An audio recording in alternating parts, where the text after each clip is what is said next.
Hey PC gamers, how are you guys doing today? Welcome to my newest video. Today I bring you a $1,000 build. It's an AMD build. We plan on doing an NVIDIA too for $1,000 and $500 and up, and then maybe go even further than that. So what you can expect from this build is you can play all the latest games in 1080p and 1440p on max settings, and it should work pretty good. I'm guessing around 60 FPS average for most games. And yeah, let's move on. We start off with the CPU, the 7850K coming from AMD. It has a price at around $149, and it has 4 cores and 3.7 gigahertz, and it can be overclocked, which means that, you know, it's a pretty good deal. It's compared to the Core i5-4690, which is an Intel processor, one of the latest ones, and it outperforms it. Now, this processor also has Radeon R7 graphics and a new chip, which means that you can play Battlefield 4 at around 30 to 40 FPS without an actual graphics card. Of course, you're going to need to lower the details to low or medium in order to do so. But for gaming, you're not going to need anything more than this. As far as the motherboards go, the MSI A88X-G45 gaming motherboard is pretty much all you're going to need. It's got all the latest tech, you know, it's got PCI Express 3.0, it's got USB 3.0, it's an ATX sized motherboard, it's got 4 sockets for RAM, so it's pretty much everything you're going to need, and it looks pretty damn cool.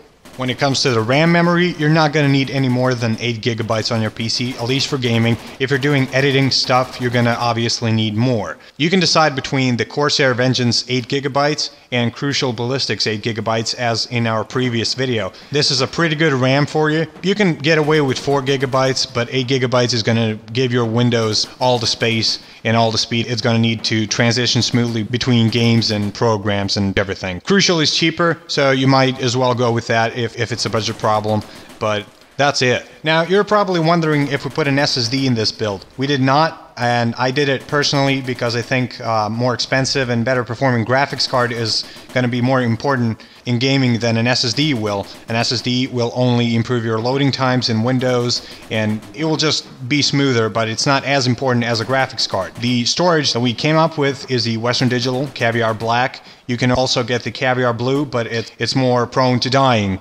So I was looking at the PC case that I was going to recommend, and I thought of NZXT Guardian Red and Corsair Carbide 200R.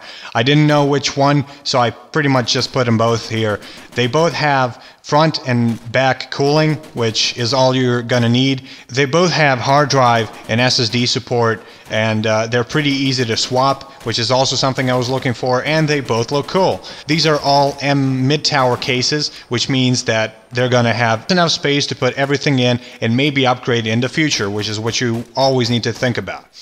So we finally come to the reason why I didn't put the SSD in this build. The Sapphire Radeon R9 290 Tri-X-OC. Wow, this card comes with higher core and memory clocks than the reference R290 cards. It's pretty damn quiet, it's pretty damn cool because it's got those 3 fans on it. It's got 4 gigabyte of memory. So if you're planning on doing 1080p gaming, you're going to experience FPSs maybe like above 100 in some of the latest titles. That is, if you do not put anti-aliasing above 2 maybe.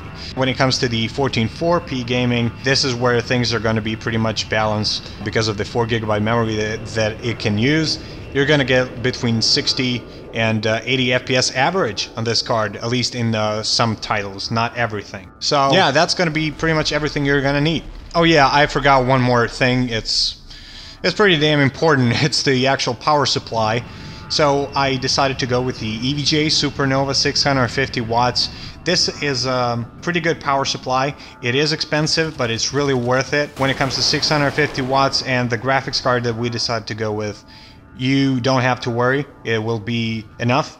But if you decide to go with Crossfire or something like that, you probably want to get a 750 watt version. And we come to the end of today's video. If you guys found this video useful, please make sure to subscribe and like. We will do a lot more gaming builds in the future. And of course, like us on Facebook. Post a comment down below if you want to know anything, or you know, if you got any concerns about the build or whatnot. So yeah, that's pretty much it, guys. That's it for me. I love you guys. Thank you for watching, and I'll see you guys next time.